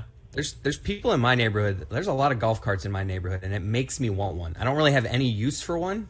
It's more like a status symbol. Like I've arrived because I have a golf cart. Like that's the reason I want a golf cart. Just to let people know I'm Chris Cote. I've arrived. Just so people in my neighborhood are like, that guy's rich. He has a golf cart. That guy's living the life. Hello, Ron. Hey, how you doing, Roy? How's everything? Just hanging in there. 12. Ron, do you have Ron has a golf cart. Ron has a beautiful golf cart that takes him around that zoo. Yeah, actually, I now have a Segway, which is actually better. Really? Yeah, Segway's the bomb, man. That thing is the greatest invention since sliced bread. We're not worried about like flying forward and falling off that thing. You know something? It becomes like one with your body. I mean, it's unbelievable. Once you get on it and you get used to it, you just are totally comfortable. I've had it now for 7 years, never fallen off. What happens is people think they got it on it like a unicycle and they start panicking, and that's when you fall. You just it's built for somebody who's 6'6"? Yeah, it extends enough, and it's fine for me. Great invention. So you've never the guy who invented it drove one off a cliff and died. You've never fallen off. Jeez. Wow. Dark turn. Yeah. I know. That's true? That is true. Yeah. Jesus, Ron, what By happened? accident or? We talked about that before, you know. I don't know. I don't know if it was by accident or not. Jeez. Shaq showed up yesterday, Ron? He just popped in, or? Yeah, he does it every now and then. Look at that. Is he your most famous friend? No, Dan Le Batard's my most favorite thing. People were surprised, Ron, that you held your own in terms of height because Shaq dwarfs so many people. You actually looked like two normal-sized human beings. And I got a lot of that. Even though his body size, I got to tell you, last time I saw him, I told him to his face, I go, Shaq, you're fat. You are super fat. Well, I don't know what he's been doing, but he is ripped now. That guy, I mean, his arms look like pylons. He looks like, The Rock, and he's got veins popping out of his arms, and he's totally lean and ripped. He's massive. He told me he's got some some new supplement that he's taking, but whatever it is, it's working because he really is ripped. And he was fat before. I told him, I said, Jack, you need to be careful because at your size, you can't be fat, brother. You're just going to break down. And sure enough. You said that right to his face, Ron? Right to his face. You told Shaq he was fat and that he needed to get It was more to his neck, but yeah, I did tell him right in front of him. He's very sensitive, though, isn't he? I mean, not only did I tell him he was fat, but excuse my French, I said, "You're a fat," is what I told him to his face. Wow. What? Wow. What? Yes. I did. He has been Ron a good friend. McGill is with us here on the podcast. He is our only charitable endeavor around here. If you want to donate to Ron McGill's substantive endowment, you could do so by going where, Ron? How much money did we get out of strong-arming North Dakota by telling thousands? North Dakota just blew me away right after that podcast. And there's a North Dakota in Australia who said, I'm not going to have the name North Dakota badmouth me. He made a donation too. But I mean, they were the nicest people on the planet. They were so nice. Instead of saying, you know what, you're a jerk for calling us what you did, they didn't even call you a jerk for saying F North Dakota, Le Batard. They were so nice. They said, in honor of North Dakota, we're good people in North Dakota. And God bless it. You know what? They were right. I got so many donations. You know, anywhere from $5 to $250. I think it was one for $500. So it's pretty incredible that those people from North Dakota really came through. Way to go, North Dakota. There you go. Thank you, Dan. You were a little slow. You deserve to be ashamed, but you are indeed not people that I will say are cheap any longer and against the animals. I do think this is the way we need to do charity from now on, though, is just badger and bully people into giving money, strong-arm them feloniously. Roy, what do you have for Ron McGill? The bald eagle population has quadrupled over the past few years. What exactly has gone into the uptake in their population?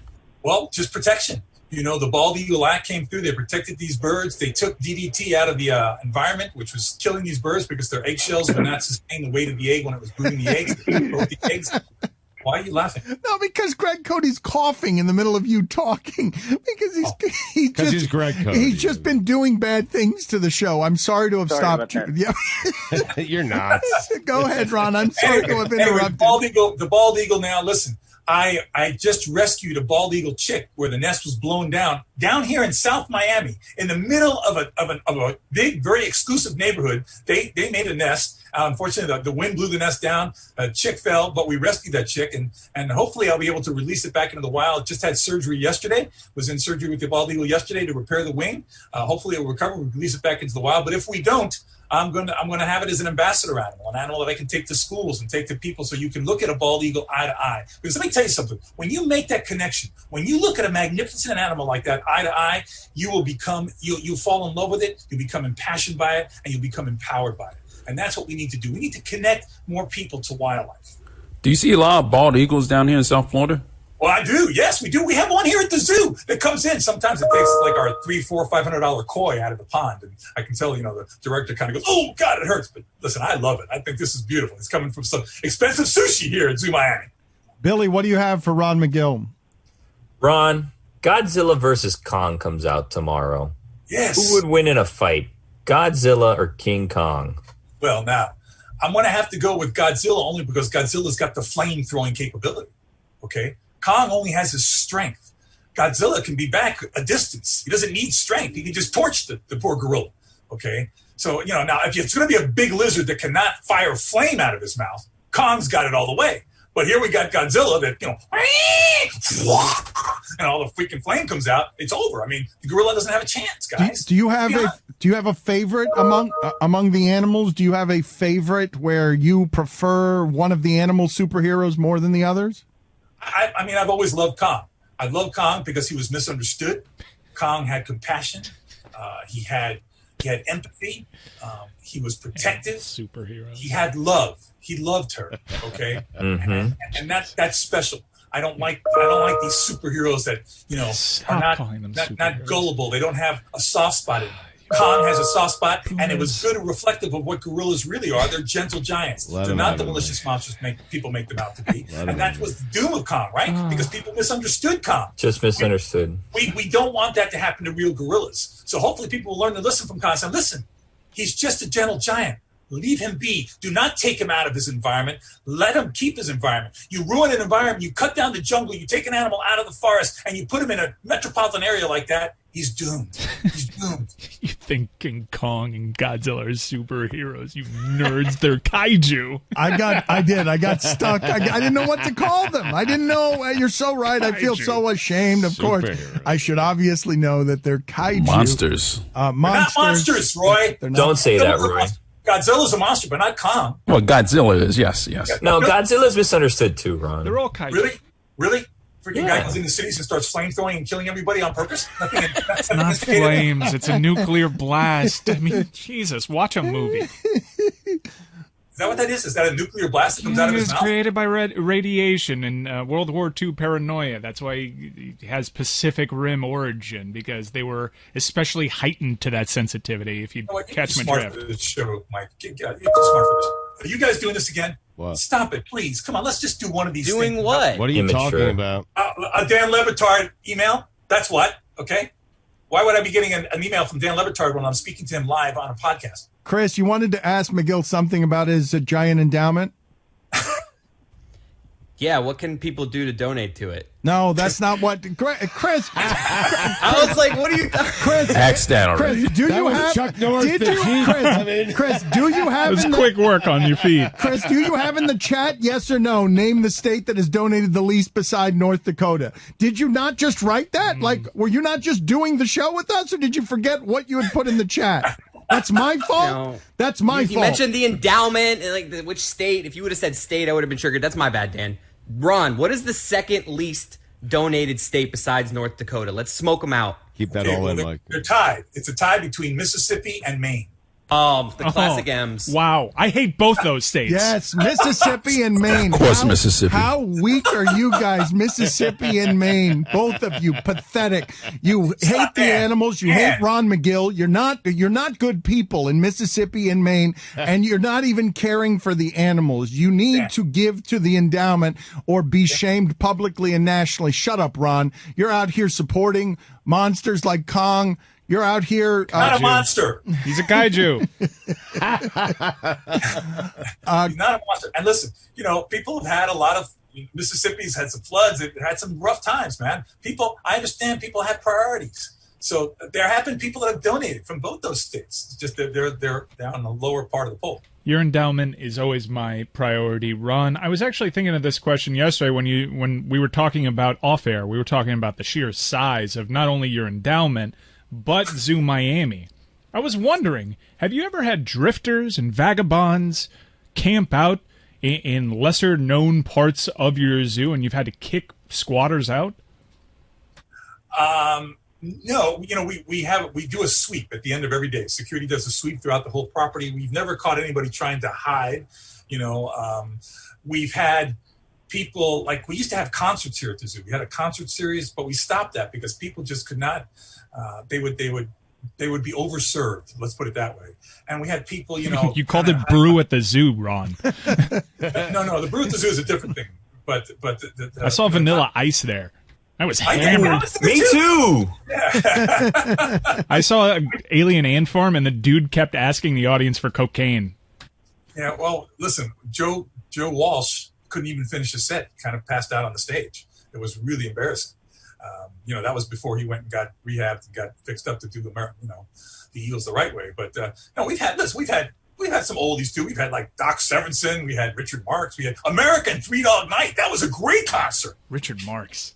Can we stop for a second? Did you just say that Joe Walsh passed out on stage and couldn't finish a concert that had how many people at it? Are you familiar with Joe Walsh's work? I didn't realize. Joe Walsh clean looks like that could happen. I didn't realize, though, that this had happened at Zoo Miami. We've started with Shaq, and we're ending with a fall down, broken Joe Walsh. He didn't fall down, but he was like swaying back and forth, and we couldn't understand the words that he was saying, and he just really couldn't finish the set. He just kind of all of a sudden on stage said something like "F it, I'm out of here." He just didn't finish. It was a disaster. What was the most memorable concert at the zoo? I'd say that one. That was pretty memorable. You know what? The most memorable concert was our first one, which was Steppenwolf. and that was those guys. Those guys rocked. It's so good. It's so good. Billy, look at the smile on Billy's face. Get your motor running. I have it on vinyl, we man. just went through Steppenwolf, and Billy's excited. I saw Vanilla Ice. Billy, tell me about that night before we go to Greg Cote. Oh, he sang the Ninja Turtles song, Dan. It was the best. Remember the Ninja Turtles song? Better than Ice Ice Baby, some would say. That's me. I'm the sum. How many people were there? Oh, it was a brew at the Zeus. There was a lot of people. Was it? So it was the brew and not the vanilla. It wasn't Vanilla Ice that brought them. Vanilla there. Ice was the musical guest. The other guy we had the musical guest at the zoo. Once we had what's his name, Uncle Luke, and the guy who did the dead fly in Animal House. That guy. He was hilarious. It was great. That guy went. You want to shout? The Isley brothers. You had Ron Isley. That was not Ron Isley. No. He's the guy. I don't know what his name is now. You know who he was. You guys know. Otis Day. Otis Day. Yes, Otis Day. Otis Day, yes. Do you mind if I dance with your dates? That was not Otis Day. Otis Day, guys. Really, Stugotz? You decided to do the impersonation of the black man. That was the choice you decided to make there. That was just reciting a line from a movie. Greg, you could have just recited the line without going into character that I didn't way. know I did. Were Uncle Luke and Otis Day performing together, or these were separate things? There. Uncle Luke was performing with him. He was kind of like the MC with this guy. It was fantastic. Animal House was a huge movie when I was in college, and to see this guy and he still had it, man. He was still screaming, "Yeah, you make me want to shout!" He was good. They were good. This reminiscing through Steppenwolf, like we have gone through some old-timey radio here, some old-timey music. Greg Cote has been smiling the entire time. Finally, we have found the Greg Cote wheelhouse in today's show. Greg, what do you have for Ron McGill? Hey, Ron. Yeah, you had me at Steppenwolf, by the way. That's a hell of a first act. No one doubted that. Well, what can I tell you? Hey, Ron, I don't know if you've heard about this upscale Chinese hotel that's under fire from animal rights groups for having a polar bear enclosure. I'm wondering if what you think about that, and aren't there regulations that prevent independent businesses from having polar bears, for example? There are regulations. Unfortunately, I don't think that place is in this country. I did see it. I find it absolutely despicable. That won't last long. That polar bear will not do well in that environment, of course. And, unfortunately, a lot of other countries, especially on the Asian side of the world, they don't have the type of animal protection laws that we have here. So it's just a matter of kind of a progressive evolution of educating people to hopefully take away the demand. It's all about supply and demand, Greg. If people get upset about it and don't go, they'll close the business down, and that practice will stop. Is China the worst when it comes to animal cruelty? I'm not going to say China is the worst, but certainly in the East. I've been to, I remember going to some markets in Thailand and in Bangkok that were just the most horrific markets I've ever seen, with, monkeys with ropes around their necks tied in little tiny cages, and animals, snakes being bled out right in front of you. To get the gallbladder out of the snake, they kill it and skin it alive right in front of you. Just horrific practices. That's starting to change. And let me tell you something, not to get on a real serious subject, but all these pandemics, whether it be anything from AIDS to COVID-19, these things all can be traced back to animals that have been taken out into their environment, put into these types of markets, cross-contaminated with people. This is nature's revenge, guys. I don't want to sound like some extremist, because I think extremism in any form is dangerous. But when you start screwing around with the forest, when you start cutting down those homes, and you start bringing these animals out, you're opening Pandora's box, because you're opening something, you're exposing us to viruses, to different types of illnesses that have been contained, protected by the forest. Now you've removed our protection, and now you're exposing us to this. People need to understand this, man. Again, I'm not an alarmist. I'm not an extremist, but I'm a realist. Think back on all the major things that have affected human beings. They can be traced back to animals, going back to exotic places, pulled out of natural environments. And you're talking about these things as we see the environments all change. There's Arctic lightning. That's not something that's supposed to happen. It's never supposed to be warm enough near the North Pole for there to be lightning, but there is some sort of I don't know what to call it, whether I'd call it vengeance or not, but the things that are happening around us that are horrifying, Ron, I'm wondering when it comes to you specifically, because of how you care about the animals, how do you feel walking through one of those markets, or where, like, how do you end up in that place without sort of, your heart getting broken? My heart gets broken. I have cried on many occasions going through there, but I've also photographed it so I can show people, because, sometimes people out of sight, out of mind. And, I hate to get on a serious note, but this is kind of a show that people listen to be uplifted. But in a reality check, when I show people the images of the things that are happening in some of these places, that kind of anger, that, the social media is hopefully going to spur a change in these things. It is more than heart-wrenching. Listen, Dan, you and I in our lifetimes, things are going to change, but it's not going to be as drastic as it's going to be for the next generation and the generation after that. One of my favorite sayings is, we have not inherited this earth from our parents. We are borrowing it from our children. We've got a moral obligation to protect this for people. How sad would it be if you go outside and you used to say, there used to be, panthers here. There used to be bears here. There used to be this there. And that's already the case in so many places. When I grew up, I remember seeing so much more than what I'm able to see now. We've got to change that. And I believe the younger generation is doing that. They're doing the right thing. They're exposing people and they're shaming people. And that's where I do agree. You shame people. You shame people because you make them say, what the hell are you doing? Look at this. Okay. And we bring a reality check. And then, listen, I cannot thank the listeners to this broadcast enough, because the emails that I get from people, Dan, I don't want to sound sappy or stuff, but it has brought me to tears on many occasions. I can't answer them all. I try to respond, but I got to tell you something. It is moving, and I am profoundly grateful to you and the whole team for allowing me to have this platform to get people inspired. Well, one more time, if I can, because I do want to explain this to the audience who go back a ways with us, and our audience is unusually supportive of our things and our causes. And around here at the moment, we only have one when it comes to charity. We could not do this as much as we wanted to when we were at ESPN. It had to always be Jimmy V. So many of you who want to support us are choosing during this particular time, as we're still free agents, and we've got exciting stuff around the corner that we're going to be able to tell you about. And I'm sorry that I haven't been able to be just a little more transparent here, but there have been some sensitivities that I didn't account for when we started this journey. But there will be things we will be able to tell you in not too much time that I'm excited to tell you about how you've supported this show and where it leaves us today. But as you've supported this show during this time, you have donated heavily to what Ron McGill is doing. And I just want the audience to know, if you haven't heard this before, that what Ron McGill does doesn't have any red tape. Like, he's an authentic person. You've been listening to this long enough to know how much he cares about the animals, and he does good work with the animals. All of the money, none of it goes to him, because Ron is somebody who is not influenced by money in a way that's pretty annoying, because you can't get Ron. I want Ron to sell his prints and have money go to the endowment. I want Ron to make money doing this because he makes art and he legitimately cares about the animals. And furthermore, there's activism to be done there when he's going through one of those markets and we're ending up in a pandemic because we don't know how to treat animals. And so if you want to support someone who supports what we do, this is the way to do it, and it's the easiest way to do it. Ron has done this show for free for more than a decade, and this is our charitable cause. So thank you to all of you who have donated. I am joking around with North Dakota, but I am not with you, Mississippi, and I'm not joking around with you, Maine, because you two can go yourselves, because of my rage. My rage has escalated to a place that I find it unacceptable to tolerate anything Maine related and anything Mississippi related right now. No, they're terrible to the animals, and Ron McGill is a loving human being who's doing the right things with his life, and you should support him better. So Mississippi, Maine, if you do not want to be shamed publicly week after week around here, the Pine Tree State.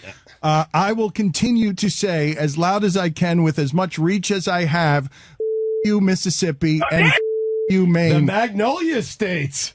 Man, listen, I want to tell you something. In the history of the zoo, and I've been here since the zoo started in 1980, there has never been a greater diversity of donations from more places in the world since Hurricane Andrew than the Dan Le Batard listeners. And that's saying something huge. In the history of the zoo, only Hurricane Andrew do the same type of response that you have gotten on this podcast. And I don't know how to say thank you enough. Except Mississippi and Maine. That's right. Oh, my God! That's correct. Oh, I hate that. I hate you, Mississippi. Hate you as much, Maine.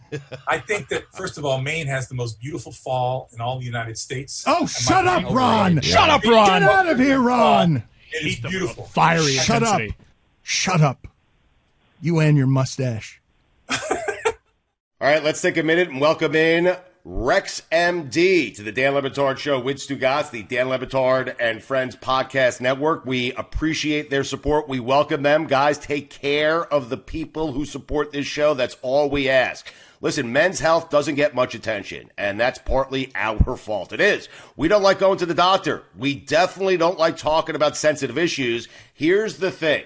A lot of men's health issues have really simple solutions. RexMD.com is here for that. RexMD.com is here for that. Guys, half of all men experience ED after the age of 40. That stat may sound scary, but it's a fact. And RexMD makes getting prescription ED medications easy, all done online and from the comfort of home, then delivered. No office visits, no talking to a receptionist. It's super, super simple and convenient. Right now, sample packs of ED medications are available for listeners of the Dan Le Batard Show, and I'll tell you how to get those in just a second. It's simpler than ever to get started. Here's how it works. You fill out a quick medical questionnaire on their website, and a doctor reviews your situation and prescribes you the ED medication you need. If appropriate, then your medication is shipped right to your door with free 2-day shipping. It's never been easier to take control of your health. Those sample pack prescriptions I mentioned are available at rexm-d.com/Dan. So go to Rex, REXMD.com/Dan to get started with RexMD. rexm-d.com/Dan. Played the most dangerous game yesterday. Shopping on Amazon. Wasn't anything like what Stu guys did with the I'm trying to Mike Man's remember voice. all the most dangerous games. This one is legitimately the most dangerous game, boys. I don't know how many times you guys have been there, but yesterday I had the Bubble Guts here at the Clevelander studio. That's dangerous. Always dangerous. And so I went to the bathroom that's adjacent to the studio, plopped down, comes out, which is always a big achievement for me, given my intestinal history. Reach down to get some TP. Oh, boy. No TP. Oh, no. No TP in that bathroom. They do have the roll of paper towels now, but that's like... Thank God they did. Rubbing sandpaper. Because yeah. Given what you know about my intestines, consistency varies from time to time. This was not one of those solid ones. And sheer panic. Sheer panic. Oh, no, it's terrifying, yeah. Sheer panic overcomes me yesterday as I realized that not only do I need some TP, but I very clearly need a wash. Like, it's one of those.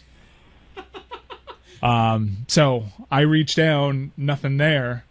I panic, sweating.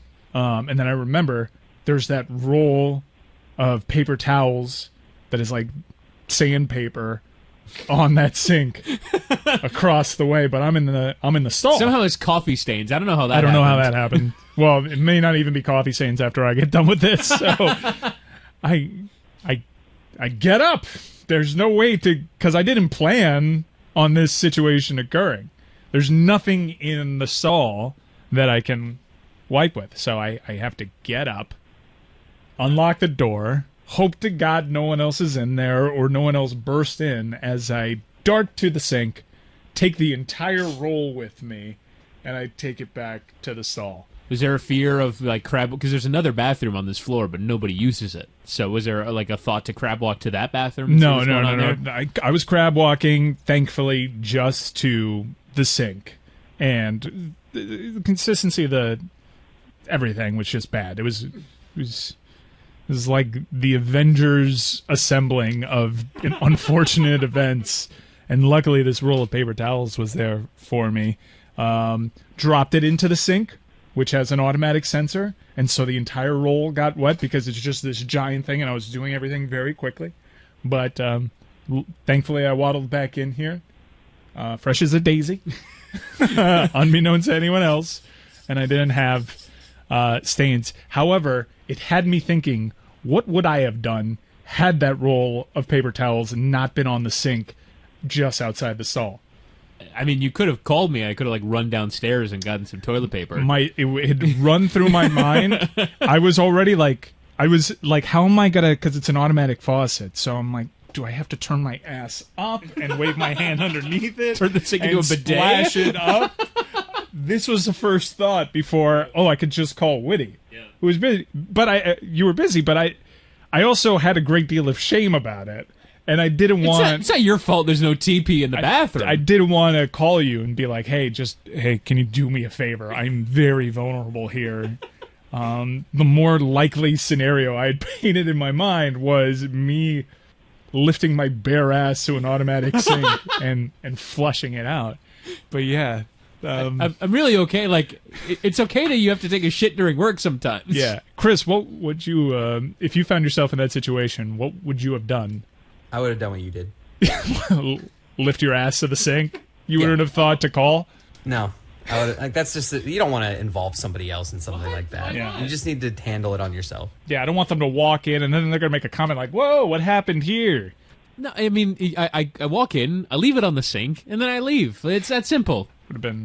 That would have been me at my most vulnerable, and you've seen me quite a bit at my most vulnerable, but never like that. Do I need to start bringing? I'm a regular user of dude wipes. Do I need to start bringing those to work? Wasn't there like a lawsuit involving dude wipes? I saw like, if you've used dude wipes, please call this number. Oh, is it like a mesothelioma I thing? love dude wipes. I was about to say I love mesothelioma, but dude wipes is an incredible invention. Has that ever happened to you guys? Be stuck at a place that doesn't have TP and you got to figure it out? Yeah, I mean, in public bathrooms before. I mean, you just gotta, hope that the coast clears at some point to use another stall. But it's terrifying. Oof. No, I've never had that happen. I was, because it's locked. The thing is locked there, so my hand is just like, oh my god, like, please be some TP. Is there a thimble full of TP? Come on, Jesus Christ, no. That's what I think. I think the worst that's ever happened to me is I had like one square of toilet paper, and I was just like, I got to make this work.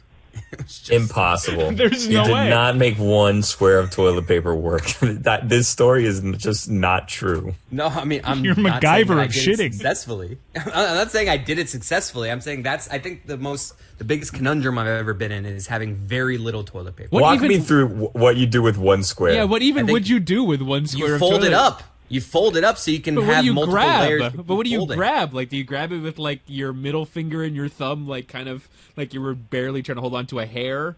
You know? Were you going just like corners on the paper and then folding it a little bit at a time? You accept that the hands at this point, you're going to have to wash your hands. So I don't think this happens. I'm telling you, it did. By the way, Dude Wipes were sued not for any problem with the product, but there was a county who basically said it was clogging their plumbing system. Oh, that makes sense. That they weren't actually flushable. Did it? Wait, did they say they were flushable? Yeah, because there's a flushable wipe. What I love from Dude Wipes is the shower in a bag.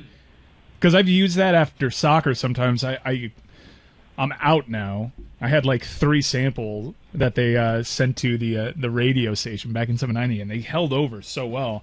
There are times that I go from soccer to boat day, and it does the trick. Don't do the mistake of working your way up, though. You got to start at the head, work your way down. Ooh. Yeah.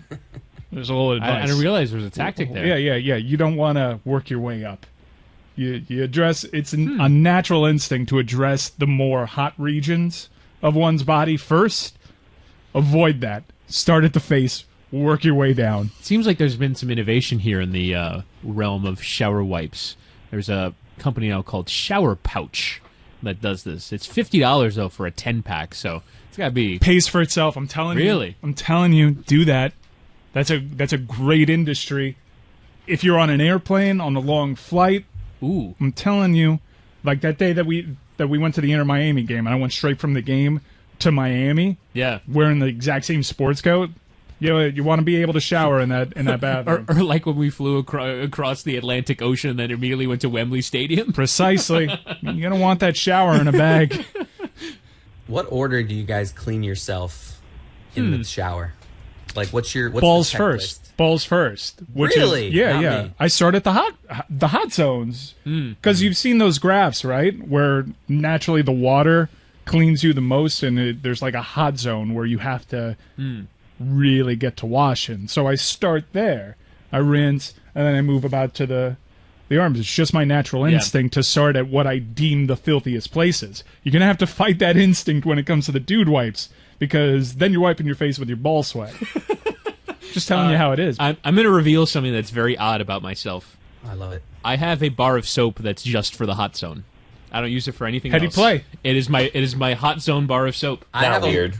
I use more of like a loofah, but it's just for that. Just so for that I should have a second loofah just for the hot I have zone. 2 loofahs. I hope they're different colors. Tufas. They are. But not from use. What color is your ball loofah? Boofa. Yellow.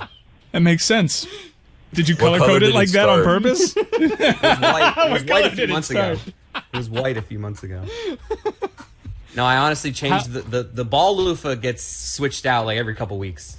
Yeah. My wife is very into switching loofahs. That like because of my wife, my loofah game is kept up pretty good. So before that, you were like, every year you changed out your loofah? Honestly, before my wife, dude, my showering habits, I was like a barbarian before I met my wife. I was like using a bar of soap just all over my body. Never met a loofah until I met my wife.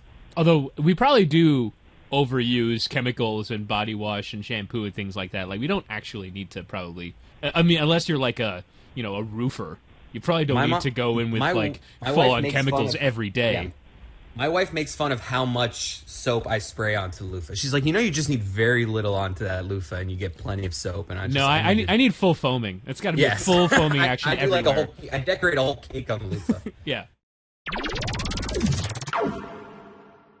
Scene in it, like just, Yeah. I get it. Well, it's I- even wait, I understand. Vax probably would be. Or you could just say vaccine. Vaccination, shot. Shots. I want that zine in my blood. A lot of people are now calling it a poke. Get your poke. A poke. How do we feel about the Facebook poke? I used to get in poke wars. Oh, it's the best. Yeah. Does it still exist? Probably not. I don't know, honestly. The weirdest thing. Facebook, yes, it does. I hope you ever it get does. like a random poke from like a random person from high school? It's like, why are you poking me? Why don't you just say hi? So I realized recently that my 10-year high school reunion just passed by, and it would have been probably during the pandemic, but like 10 years, Jesus. Has social media just killed the whole concept of reunions? Like, do you guys like even participate in that anymore?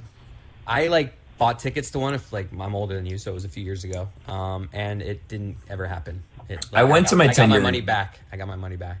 The thing though, Woody, that you have to do, which is like kind of annoying because of social media, is you have to kind of pretend that you don't know what everyone's up to.